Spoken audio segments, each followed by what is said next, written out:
Dryden, in his An Essay of Dramatic Poesy, presents different aspects of dramatic poetry that we have discussed in an earlier lecture. In today's lecture, we shall take up the debate about the comparative merits of the English drama and the French drama. And the two speakers who are engaged in this particular debate are Lycidius and Neander. Lycidius speaks in favor of French plays, and Neander takes up the cause of the English drama. Lycidius begins his argument with a reference to the merit of the contemporary English plays. And he says that English plays were of considerable merit 40 years ago, but in the contemporary times, the merit of English plays has gone down. Now we have to remember that this particular tract or this particular essay was being written around 1665. So 40 years back, that definitely refers to a time when Ben Jonson, Fletcher and other playwrights were writing in full flow. So Jonson may be referring to, Dryden, through his two speakers, particularly here Lycidius, may be referring to Ben Jonson when he refers to plays which were written 40 years back. So once again, 40 years back, Lycidius says, the English plays were much better than what is being written in the contemporary times. And he points out the reasons why he says that the merit of English plays has gone down. The first point is that he says the English plays do not adhere to the unities as suggested by Aristotle. French plays, they adhere to the unities of time and place very scrupulously, and therefore they construct better plays. The lapse of the English playwrights in following Aristotelian unities definitely drags them down below the merit of the French plays. So this is the first point that he makes, that is Lycidius makes. The former plays, they were better. Well, definitely he was referring to, as I said, Ben Jonson, because Ben Jonson scrupulously followed the dramatic unities. Well, in most of his plays, he followed the classical principles. But contemporary playwrights, as Lycidius says, they do not follow it. The French playwrights, they follow the unities that the Greek and the Roman plays followed in the earlier times.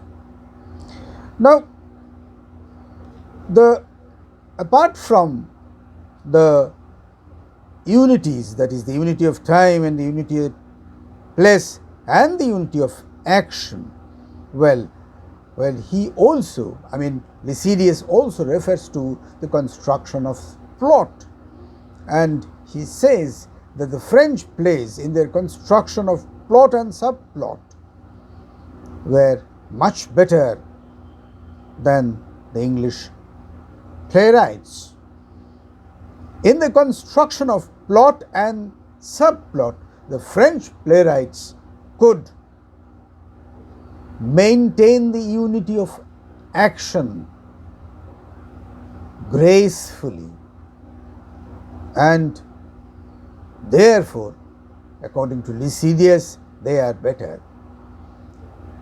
Then Lycidius says that the French plays construct such plots where the action revolves around one important character. And Lycidius suggests that this should be done because this is the proper method. There are other characters, definitely the secondary characters, and it's not that the secondary characters are neglected, but the thrust is definitely around the principal character. And as Lycidius points out, that this is the method that the Greeks showed, and this is the method that the French playwrights followed, but unfortunately the English playwrights did not follow. And as he mentions, the secondary characters are not neglected, they are also given full importance, but they must remain subservient to the principal character, that is the main character, that is the pivotal character, and that is what the French playwrights do. And especially he refers to the plays of Corneille.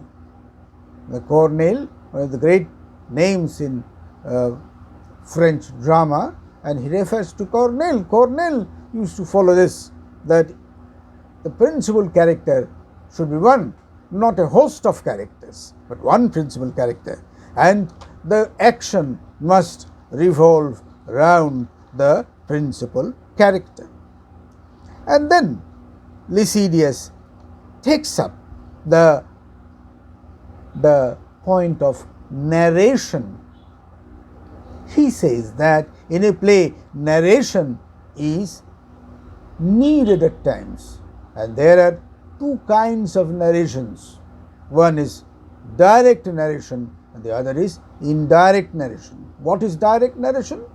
Now, in a play, as the action proceeds and the spectators or the audience are given required information, there may be certain things which the audience perhaps may be thinking, may be doubting, because there may be certain happenings which occurred before the action that the plot presents.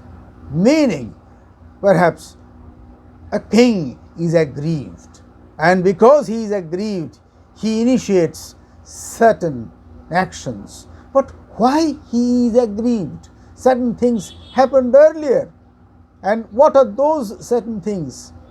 They have to be narrated to the audience. So this narration is the direct narration which is needed in a play for the benefit of the audiences. So this narration is presented in French plays in a beautiful way, in a very efficient way. But there is another kind of narration, because there are certain actions which cannot be produced, which cannot be shown on the stage. Lycidius says, for example, the incident of death cannot be shown on the stage, not simply because Aristotle forbade the presentation of such incidents on the stage, but because, the incident of death cannot be presented convincingly on the stage.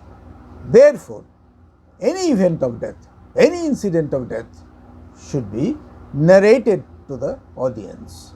Or warfare, when war is going on, it is not possible to present warfare on the stage. Therefore, well, it should also be narrated, and this is a kind of indirect narration, and the French playwrights could do that most effectively. This is what Lycidius points out about the special merit, the particular merit of the French playwrights. And then he once again points out that the French playwrights were great because of their economy of plot construction. Say, they could they could present in their play only those things which were of utmost necessity. Any unnecessary things would be eliminated. Simple plots, and that was what the French playwrights took up. And well, there were not very many pieces of action. Well, so they could hold the concentration of the audiences intact throughout the action of the play. The English playwrights were fond of multiplying episodes, multiplying adventures, and thereby their plots are weakened. So, in comparison to French plots, the English plots were definitely inferior. Now, these points, as I said, were made by Lycidius, and the answer is now given by Neander. Neander says that, well, the regularity of French plays is undoubted, well, undoubtable. So, it is regular, it adheres to the unities of time and place and action scrupulously, very good. But, well, in their eagerness to adhere to the unities so scrupulously, very often they seem to be unnatural. So, the naturalness that we can find in English plays is perhaps absent in French plays. But this is a point which is raised by Neander. So, well, the beauty of the French plays may be compared to the beauty of statues, static statues. And what Neander suggests is that English plays are more dynamic than French plays. Moreover, as Neander says, that in English plays, the English playwrights could provide humor, and this kind of humor is absent in French plays. In Corneille, well, the great name which we mentioned earlier also, in Corneille, well, there is almost no humor except in one play, Liar. And in fact, even humor in that play too is inferior to the humor as is given or presented by Ben Jonson or Fletcher. The plays of Ben Jonson or the plays of Fletcher would definitely provide better humor and greater enjoyment, greater entertainment to the audiences. Then, well, the plots. Lycidius had been talking of the plots of French plays, and Neander accepts that French playwrights were great contrivers of plots, but their plots do not have any variety, more or less the same plots, and because of this variety, well, the French plays will definitely be defeated by the variety of the English playwrights. Neander does not approve of the way the French mingle laughter and mirth with serious plot. Now, well, we can, I don't know whether we shall be taking up another class on Dryden's opinion about tragicomedies. Dryden has specific opinion about tragicomedies, and this is mentioned over here through Neander. We know that Neander actually is Dryden himself, and therefore Dryden, or Neander rather, Neander says that, well, the French playwrights, they take too much of liberty in mingling mirth, levity with seriousness. And, well, Dryden, according to Neander, who actually is Dryden, but we should say Neander, according to Neander, this is definitely a negative point for the French plays and French playwrights. And then Neander talks of the French verse, and he says that the French verse is rather cold. Maybe there is beauty, but there is no passion. Passion is needed, but this passion is lacking in French plays. Neander also says that the English tragedies, they present shorter speeches and they can arouse greater, more compact and intenser passion. In comedy, the English playwrights use repartees which are more graceful and more entertaining than what is done by the French playwrights. And he also says, Neander also says that it is always better to have one towering character than many characters. And he refers to the two plays, one by Fletcher, the name of the play is The Maid's Tragedy, and the other by Ben Jonson, The Silent Woman. And there he says that, well, by example of these two plays, he can prove that it is better to have one towering character than many smaller and less important characters around them. So one towering character, well, in favor of that, well, Neander votes. And Neander then says that regarding the treatment of death, well, Lycidius said that death cannot be presented on the stage. And, well, he suggested that many English playwrights, they presented death on the stage, and which did not look very realistic.